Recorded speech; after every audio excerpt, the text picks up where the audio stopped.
I'm going to start by saying that from June the 15th, which is next Monday, the government is saying that non-essential retail can reopen where and when it's safe to do so. What's that going to mean for Bath? How much of the high street will be coming back to life next week? Well, I can't tell you for certain exactly who's coming back, but that's not to say I haven't been asking them. But interestingly, the communication where a number of staff are on furlough has been even more difficult than it normally is, if you see what I mean, because we have that balance of small independents, which are quite easy to talk to, and larger chain retailers where sometimes the managers change quite rapidly, and communication with those is never as easy as you might imagine, and they certainly don't all use email, for example. Having said that, I think there's going to be a significant proportion open on June the 15th and during that week. So there's a number of retailers who've proactively been in touch with us to say, they're opening during that week. And in fact, if you go around the city this week, you'll see there's an awful lot of activity happening, so that retailers can really confidently say that they have considered all of the safety aspects and they can open safely. So they've got some of the bigger retailers have got contractors in moving their displays to make sure that as you move around the shop, you're safe, as well as outside the shop, which is the area that ourselves and the council have been working on. So there's ever such a lot of work to do for retailers to be able to say, yes, it's safe. And that's actually where we've been trying to support them by, helping them with model risk assessments. And there's a thing that people should look out for, actually. So it's a little blue sign that we've been encouraging retailers to put up in their window that shows that they've gone through all the processes. And it'll be a bit like the scores on the doors, the hygiene ratings for food businesses, but it's like a tick box, and they sign it and then they stick it up in their window. And we're really encouraging Bath to be a place where everyone's done that test, so that our customers feel safe as well. So there we are. Okay. A lot to do. Yeah, absolutely. Our traders are obviously going to be very anxious to get back in business. They've been through a lot. We've had staff furloughed. The issue of business rates, I don't know how generous Baines has been in coming to any sort of arrangement. And now the additional cost of putting in all these special measures to keep people safe. There must be people who have said to you, we're very close to the edge financially.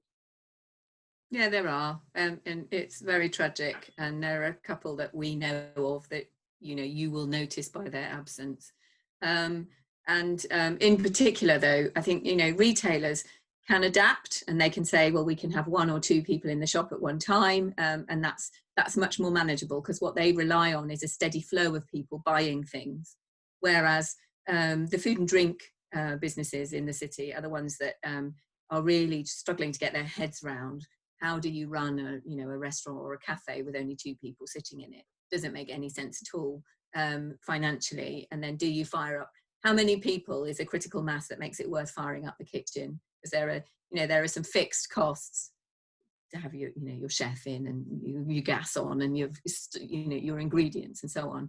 And those who've adapted to the kind of takeaway outdoors model can probably carry that on for a bit longer. But those for whom that's not an appropriate model, then that I think that they are the ones who I really sympathise with. And there is no easy answer. How do you do a 2-metre cordon around your diners in your food establishment?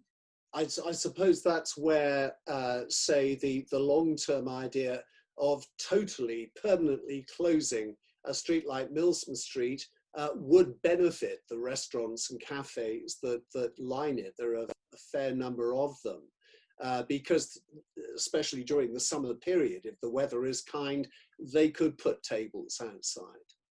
Yeah, and we're working really hard actually on a national stage as well as locally on that one, because local councils aren't allowed to say you can just do that. There are licensing laws in place. So places like Liverpool, I don't know if you've seen, it's rather an ambitious scheme that they're doing. They're calling it Liverpool Without Walls, and they're basically creating a new, very permissive environment, people to bring their activity out onto the streets alongside the normal licensing arrangements. And they're relying on the fact that you know, people will go along with it because they're responding to wanting to support their local businesses to recover.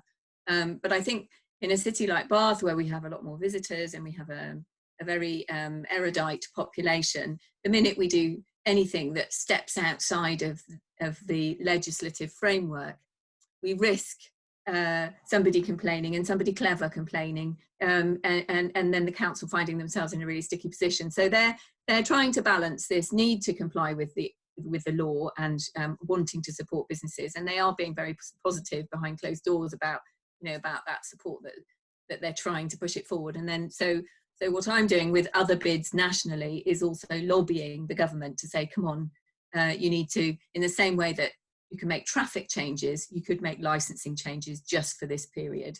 And I wouldn't be at all surprised if that comes out, because the government must be watching what's going on in Liverpool with a very focused attention. So it's quite good, really. Liverpool are leading the way, and we can all, you know, shuffle along behind. So, but it's really interesting times, and that, you know, we know that outdoors is a much safer environment for people than indoors. So there are loads of other reasons why it's a good idea, as long as we maintain, you know, safe distancing for pedestrians. So in Bath, it's, you know, it's a constrained environment. So we've got to try and make sure that there's space for everybody, including, as you say, people with, you know, any kind of disability, if they don't see well, or they have mobility issues. So, you know, it's a complicated package. Absolutely, but you lead me to an issue I wanted to raise with you.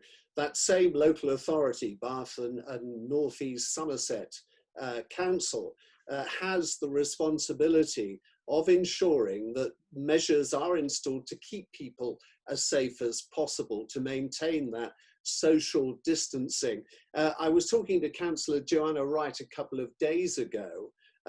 She has that responsibility heavy on her shoulders of organising arrangements in Bath. She was talking about Toblerone barriers, and this morning I saw an image from Princess Victoria Street in Clifton, Bristol, of the sort of barriers I think she has in mind. Now there, in a narrow street, they are lining both sides of the road, and I am aware that traders in that area are not happy at all. A, there's no parking. B, I suppose for the elderly, there's no way of sort of jumping over them to get from one side of the street to the other. What I'm saying to you, or asking from you, is what feedback are you getting from your members about the sort of barriers that are going to have to be installed, and how they feel about the effect that might have on their trade as they try and rebuild it? So I saw your picture of Clifton, and I've never heard those described as Toblerone barriers, but they could be. Because they look like Toblerones. Yeah, but we talk about Toblerones in the city, and we usually mean the upright signage. So I know that there's some signage being planned to go over bollards, because we've already got the bollards. So so I'm wondering if that's what she means, actually. Is Toblerones, like an upright Toblerone, slid over the top of a bollard? I've sent her the image, but she hasn't come back to me yet, but I know she's busy. But in places like Walcott Street, to extend the pavement, they are putting a barrier out into the road. And I think that is going to happen in other streets, not only in the city centre, but out at Moreland Road as well. Are traders nervous about these sort of restrictions? Well, it's interesting. So we had a meeting with our businesses in the streets that are going to be closed, so Westgate Street and Cheap Street and so on, and invited people from Milsom Street and Union Street and Store Street who might be impacted, particularly with regards to their deliveries and so on. And nobody said, oh no, they're taking on street parking, that will ruin my business. They were all much more interested in having a better environment for their customers. So I think that this crisis has enabled everybody actually to accept change in a way that they wouldn't normally. And what we know historically from other areas in the city centre is that people are very resistant to pedestrianisation when it first comes in, and then it transforms their business actually, because they get more customers usually, and they very often then become huge advocates of pedestrianisation, like any change actually. So we are hopeful that we've taken a really practical approach with the business community. That's, you know, that's our job at the bid. So we've tried to say, well, here are the changes. There's nothing we can do about them, but what we can do is make sure that all the practical issues for you, like how are you going to get your trade waste collected? Where are your delivery drive? You know, is there a new loading bay? If we can't have parking in the street outside our shop, where is the loading bay? And, you know, when is it coming in? How long is it coming in for? And really tease out the things that will make a significant impact on them being able to trade successfully. And I agree with you, that picture of Clifton looks awful, but where there is pavement widening, people do have to be safe. But one of the key things that we've agreed with the council is that there will be an ongoing monitoring of hotspots, we're calling it.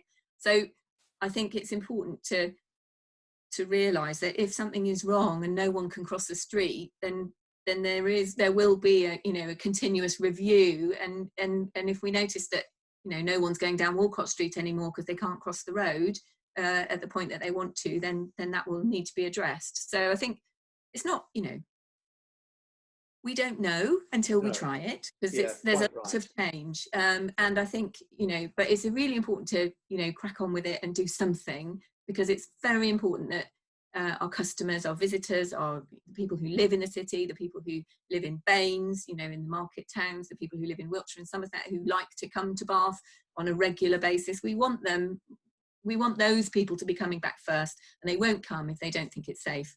And I think, you know, so it's really important that we communicate those messages, that we're doing everything we can to make it as safe as it possibly can be. Alison, that's a good point, because long term, Bath's reliance on international tourism is not going to save its bacon in the short term. There's going to be pretty well no tourists coming from far away for quite a while. So I think you're saying to people in the area, it's very important that you get out and support your local businesses. I mean, you know, this is the first line of defense for them, to attract as many local people back into the high street. Absolutely. And one of the very small pieces of work, actually, or kind of might seem small, but I think it might have quite a good impact, that we're doing is we're proactively making contact with all the large employers, so that people who work in the city and as they start to come back in aren't forgotten, because everything's always about local residents. So we need to make sure that local employees are also included, and that we really try and strengthen their relationship with their city centre businesses. And again, that's one of the things that bids do well, is make those connections. But you know, so that they think to themselves, do you know what, I've never really gone into the town for my lunch, but, you know, as part of my support of the local business community, our neighbours, I'm going to do that every Friday or whatever it might be. So just and making people aware of who's open and who's not open, and, you know, we're working hard with Visit Bath on that as well. So yeah, we're trying to stay positive, stay helpful. One final point, and thank you for your time this morning. I'm fighting a little bit with an army helicopter which is just flying over the house. I think it's moved on. The Bath of the future, business-wise. I mean, Bath Bid has made quite an impact in the time it's been in existence. And I know you've been out keeping the streets fresh and clean during all of this, this lockdown period too. But is the Bath of the future going to be that different? Have we said goodbye to the old high street? And how different is the new one going to be? Well, I think that's a really good question, because, you know, high streets were changing anyway. The government set up a high street task force, which reflects that urgency to address what high streets of the future should look like. And I think Bath, Bath is an international destination. Bath is always going to be a place that people have heard of and would like to come to. But what we provide for our more immediate visitors, within the 20-kilometre radius to do, and the reasons we give them for coming to Bath are probably going to be different as we look forward. And I think our reliance on the hospitality industry, I was asked to feed feedback to the government in terms of the risk to our bid right at the beginning of the COVID breakout. And I calculated that something like 80% of the businesses who pay into the bid are either directly or indirectly impacted by changes in the hospitality industry. Even the solicitors provide services to the hospitality industry. Yeah. And I think that probably reflects the position as a city in terms of our employment and everything else. And I think it would be very wise for the people who control such things to be looking very carefully at how we can diversify our economy. Have we got the right kind of accommodation that would mean that office sector businesses who are offering the new technologies, or green businesses who are providing the services that we're all going to be looking for, have we got the right kind of accommodation for those businesses within our, even if it's not in our city centre, within our catchment? Because actually that then provides a much more diverse employment base, and we are going to be then much more robust if we're a bit spreading our bets, I suppose. So yeah,